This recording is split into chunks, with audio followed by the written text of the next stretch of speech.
Hi, good evening. I wanted to say hi, touch base with you, and just share a few pearls of wisdom that I learned in the last few days that I thought somebody will take something away because I enjoyed them.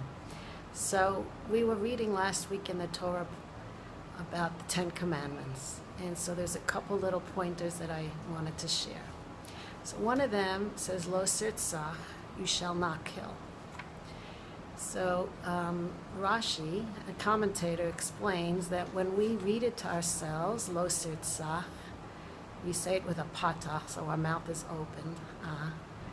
And when they do communal reading, they read it lo sirtzach, and then it's kamatz, so your mouth is more closed.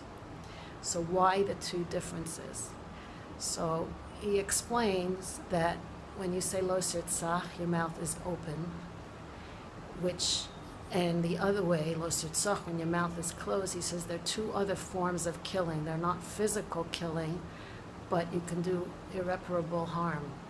Lo sirtzach, when your mouth is open, he's alluding to the fact that if you say something with your open mouth that's not the right thing, you can actually hurt somebody.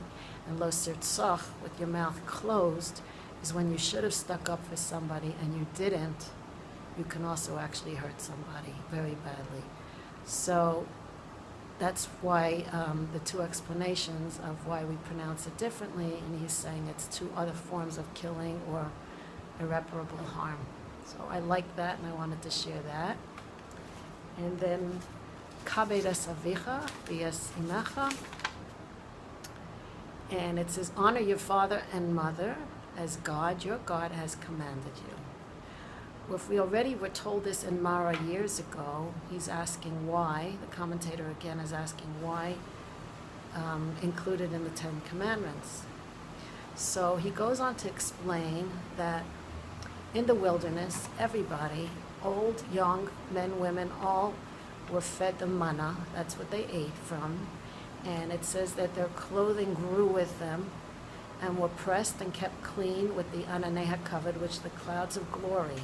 So the parents didn't have to work for a livelihood to take care of the children.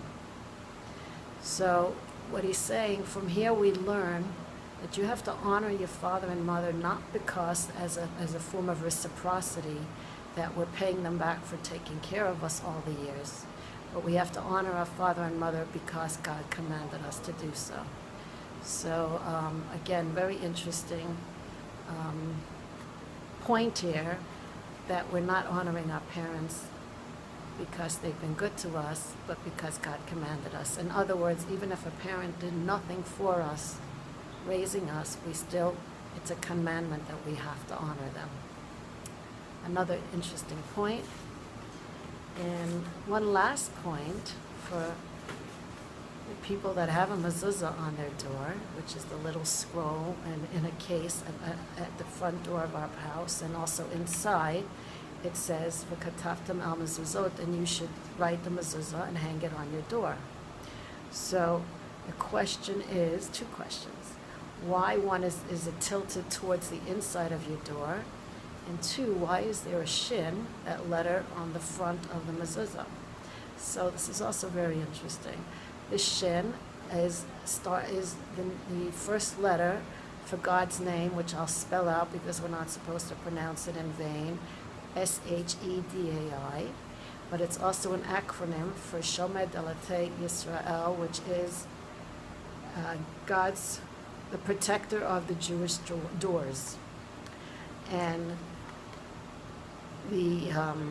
so the answer why the shin is there because it's God's name, and it's to remind us, who's inside, and that he's the protector of all our doors. And the reason that it's tilted inside is because the commentator explains why is it tilted, the shin, the God's letter, name of God, tilted towards the inside of the house instead of straight up. And he said, when you want to have a home that has shalom bayit, which has peace and harmony in the home, you have to be able to bend and be flexible. And that's why it's not straight up, but bent towards the home, to say that whoever's living in this house has to bend towards keeping the peace. And I really like that as well. So I hope you enjoyed these little nuggets and have a great evening. God bless. I love you.